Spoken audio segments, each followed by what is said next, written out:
Besorot Tovot, Rabotai. On est aujourd'hui le 4 dans la nouvelle année, le mois de Tishrei, veille de Shabbat, Shuvah, et toujours entre Rosh Hashanah et Kippour, on lit des fois Nitzavim Vayeler, cette année que Vayeler. Si vous comptez les deux derniers mitzvot de la Torah, donc 612, 613, sont dans la paracha de cette semaine.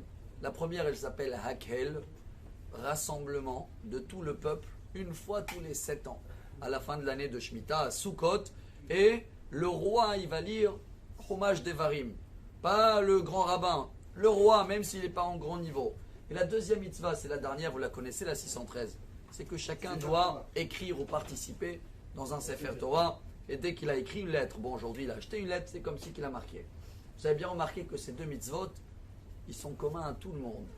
Quand Dieu dit tout le monde doit venir, c'est petit, enfant, grand. Quand quelqu'un veut acheter une lettre ou un Sefer Torah, même pour des bébés qui viennent de naître, je me rappelle à l'hôpital, il passe et dit vous voulez acheter une lettre pour le nouveau-né. Il y a un très grand message qui nous apprend le Admor Azaken, Rabbi Shneor Zalman de Liadi, premier rabbin de Lubavitch, du mouvement Chabad. Et je trouve ça très beau, même si c'est un peu profond. La nouvelle année, j'espère qu'on sait un petit peu mieux nager sans se noyer. Quelle est la différence entre Rosh Hashanah et Kippour? Rosh Hashanah, on n'a pas cité même pas une fois, ni les péchés, ni Hatano, ni rien, vous avez remarqué? Kippour, on va faire que ça. Pourquoi?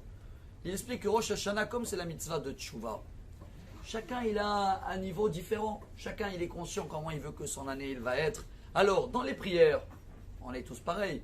Mais quand chacun il va à la maison, vous avez remarqué combien des coutumes différentes. Celui-là il mange la grenade, l'autre il mange des fèves. Un il pleure, lui il dort, à lui il dit non, surtout pas faire la sieste. Donc à la synagogue on est pareil, mais après chacun chez soi, c'est un autre chemin. Alors qu'est-ce qu'il dit Dieu? Il veut me ce jour-là de ne pas citer les péchés. Comme ça chacun, je vois ce qu'il fait comme effort. À Kippour, regardez comment c'est beau. À Kippour, Dieu nous demande de faire tous la même chose. Annuler le corps complètement. Ne pas manger, de bien prier. Tout le monde donc redevient au même niveau. C'est ça la différence entre la paracha de la semaine dernière, Nitzavim.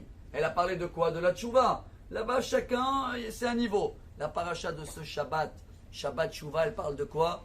De mitzvot, rassembler tout le monde et une lettre dans le Sefer Torah. Ce qui veut dire que si on veut arriver à Kippour pour avoir une année royale, qu'est-ce qu'on doit rajouter? L'amour du prochain et savoir que chacun est égal. Et l'effort qu'on va tous faire à Kippour qui sera commun. Comment on commence la prière à Kippour? Les pécheurs, soyez les bienvenus. Donc on se met tous dans le même niveau, ce qui s'appelle en hébreu le hardout. Si on arrive à rajouter ce point-là, chers amis, voilà le message de la paracha de Vayeler.